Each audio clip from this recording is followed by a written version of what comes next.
Hello everyone, welcome to another episode of Hot Take. I'm the Pom, welcome to Pommyinoz. If you are new around here, please smash that like button and please turn notification bells on and hit that subscribe button. It really does help us out. And it's been a great week of football. It's the second week of the return. It's round 3 now. And it was a really good season. It's been a good season so far. I've really enjoyed it. I think there were some great games at the weekend and we'll get more into them as the show goes on. But, I mean, let's talk first about the elephant in the room. Old COVID McKenna, as he's now called. Got a lot of time for that. I don't know who of you came up with that. Stellar work. A lot of time for it. And it's been announced that, obviously, James Stewart and Mr. McKenna himself will miss out. Tough one to be kind of objective. I think it's fair to you guys to be objective. But let's be honest. I mean, positive tests are something that Essendon are very good at. They are probably the best in the league if there was a stat that was kept. And I'm kind of glad they've wormed their way out of it for this, because when we beat them this weekend, if they had a mid-strength backline, you just know what would happen. Like, the press would downplay it, Essendon would downplay it, we'd downplay it, and it would be heartbreaking. But for me, whatever he's done, I know there's various rumours. I mean, an open home, I don't quite buy it. I'll tell you why, because at the moment we're looking for a new place to live. We've gone to a lot of open homes. They are under lockdown, man. Like, there is no way you can do it. So, I mean, there's obviously some James Hird, Joe Watson type shenanigans going on this.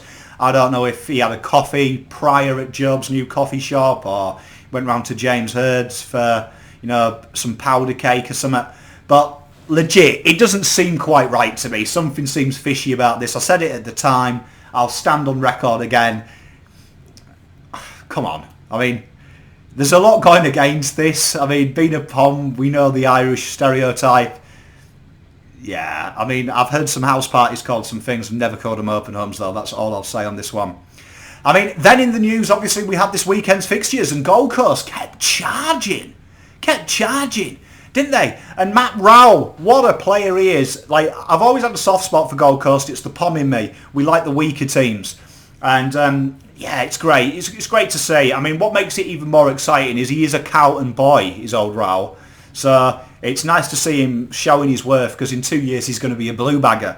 But God, he's good, isn't he? I mean, his intent to the ball, his distribution, his ability to hit the scoreboard.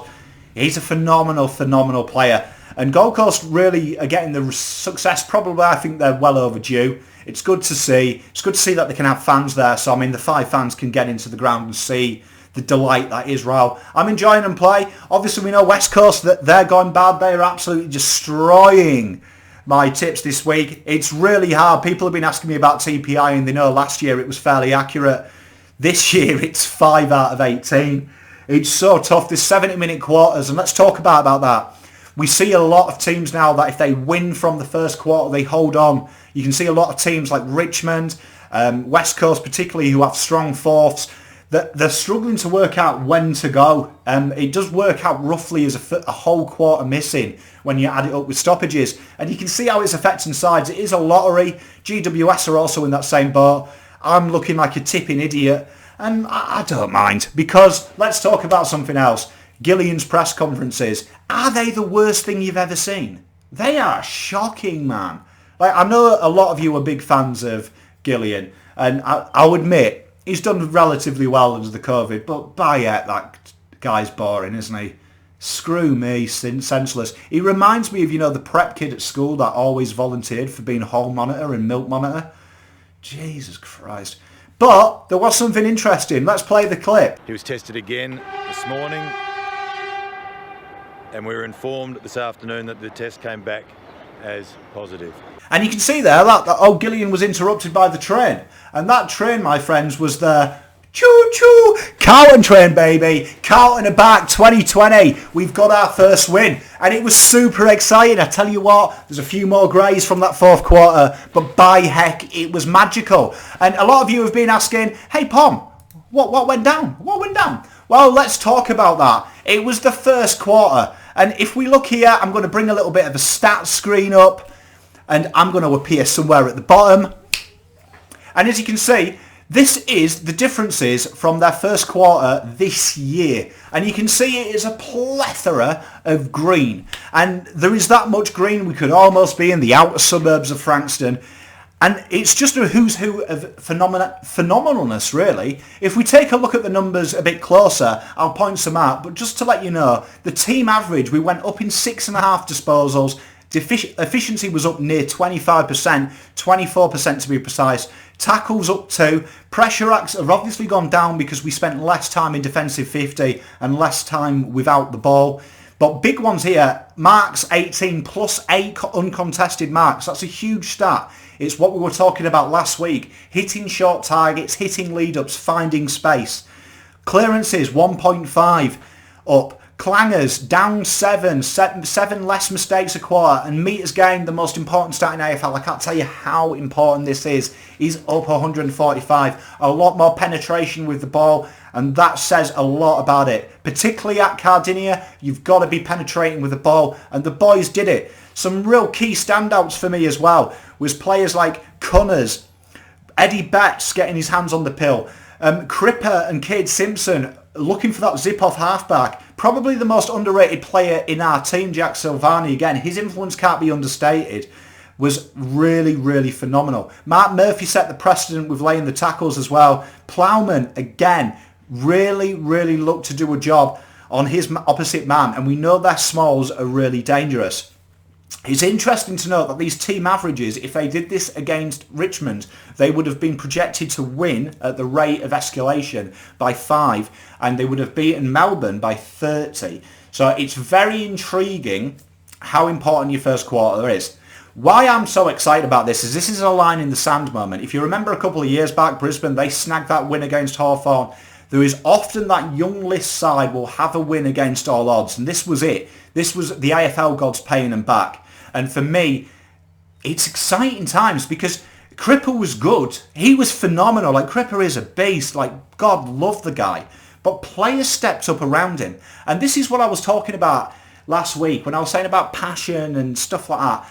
It's so important. Passion and intent really do affect sides in professional sport. And we saw it from Baller. It was Sam Doherty laying into them. It was Patrick Cripps bouncing like a prize fighter at bounce. You could see the boys were switched on. And I don't fear Essendon. I'm super glad Essendon have a full strength. I'm super glad that they've wormed their way out saying, oh, you know what, we didn't really have COVID. We thought it was a cold, and because of his accent it said COVID. Whatever bollocks excuse the Bombers are going to throw out. I want their best 22 because these boys, if they play like that, they don't fear anyone. They don't fear anyone. And that's why I'm pumped. We're here. We're back. Baby, we're back! It's so good! You know what? I love being an emotional Pom. A lot of people have reached out and said that. I believe my father-in-law quoted, to quote him, I am a roller coaster of emotions. Sport really plays in my little heartstrings. Not many things do. I'm quite a level-headed bloke. But, by heck, I love winning. And Essendon this weekend will be good. It's going to be a tough matchup. Obviously, Essendon are no mugs. They're more of a contested side, though. They're not really a free-flowing outfit.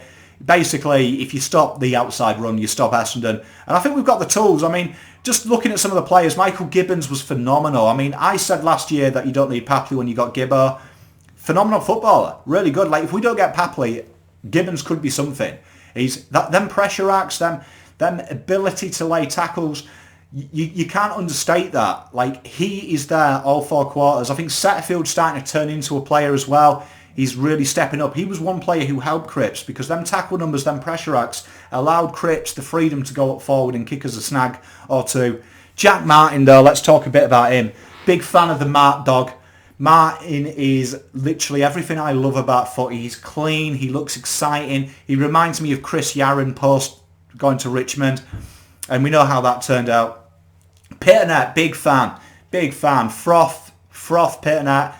And he was just dominant. And it's his second and third efforts that really set the intent. I think a Ruckman's primary role is he kind of sets the intent of the team.